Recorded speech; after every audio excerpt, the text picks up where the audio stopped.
simplifying complex fractions. Yeah, they love this type of problem on a test. When I say they, I mean test makers, because a fraction inside of a fraction and polynomials to boot, yeah, that's a quick and easy way to mess people up. So what I wanted to show you, since the last video I just posted was dividing rational expressions, that's what this is. Even though these are called complex fractions, because of course, again, there's fractions inside of a fraction. So these are called complex fractions. And there's way more involved and complicated ones that I can do at a later time on another video. But right now, I just want to show you the way to observe these because they can look so overwhelming. Change it immediately. Take your numerator, and yes, I just caught my mistake, your numerator fraction, 3 divided by 18 times x, 3 divided by 18 times x, see, left it behind, and instead of a fraction bar, divided by, so divided by, okay? These are the same thing.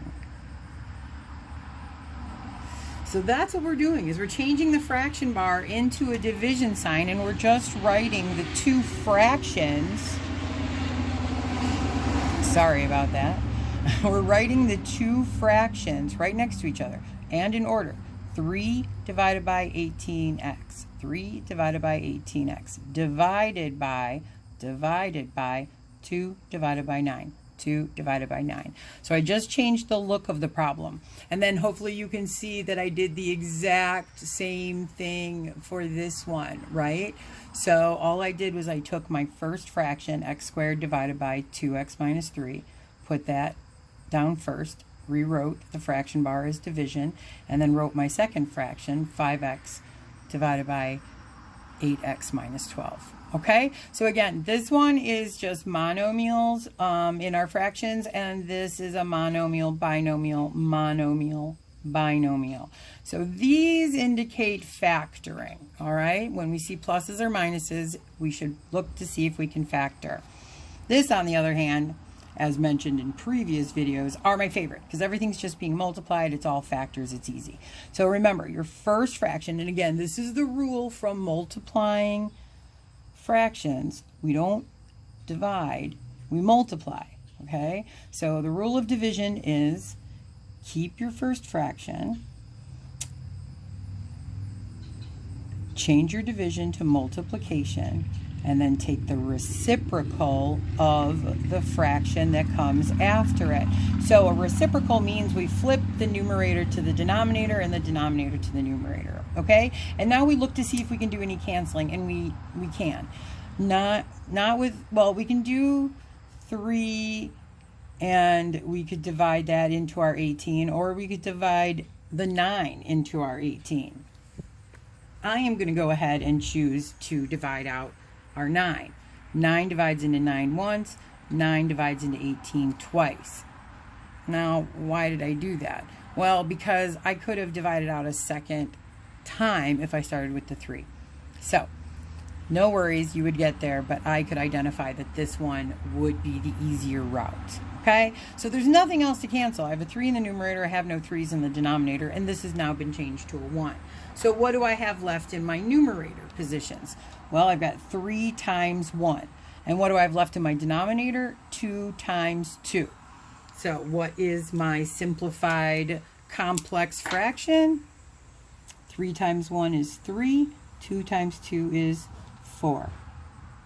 And there it is. Okay, now let's go ahead and start on this second one. Now I'm going to factor when I can. So my first fraction, don't touch it, just bring it down. X squared divided by 2x minus 3. And that's a binomial, and if you've watched any of my other videos, I like to enclose my binomials in parentheses so it helps with canceling. Change my division into multiplication and take the reciprocal of my second fraction. So remember, we're flipping. Numerator drops to denominator, And I want to point out that this is a binomial with a greatest common factor of 4. So when I flip this to the top numerator position, I'm also going to factor out my 4. So 4 divided out of 8x is left with 2x, and 4 divided into negative 12 is a negative 3. Ah, how convenient. So I'm going to rewrite this one because we have room and I want to show this in order. I'm going to go ahead and multiply and organize. I'm not going to distribute this because you can see I'm going to want to cancel these two out, okay? But I'm going to reorganize this. So my numerator, I'm going to write 4 times x squared times the quantity, okay? So 4 times the x squared times this binomial quantity. Why did I rearrange it this way? Well, because that is the algebraic proper order, but also it helps with organization purposes, okay? Same with this. Do you see how this is a 5x? There's no plus or minus, right? So I'm going to put that in front of this set of parentheses, okay? So when I multiply the denominator times the denominator, I'm going to put the 5x out front. Now, hopefully you can see why. And then the quantity 2x minus 3, I'll write second. Now it should be easier for you to identify what we can cancel, right? 4 and 5, they're not going to cancel. But here I have x squared, which means I have x times x. So there's 2 of them in the numerator. And down here, there's 1. So what that means is I have an x that I can cancel out of the bottom, and it'll cancel with just 1 of my x's up on the top. So I'm still left with 1x up there on the top. And then I've got my binomial 2x minus 3 and the same exact binomial 2x minus 3 in the denominator. So those divide out to be a 1. So now what do I have left over in my numerator? I have a 4 and an x to the first power. And what do I have left in my denominator? I have 5 times 1, which is just 5. So I'm going to rewrite this as 4x divided by 5. And there is my simplified answer.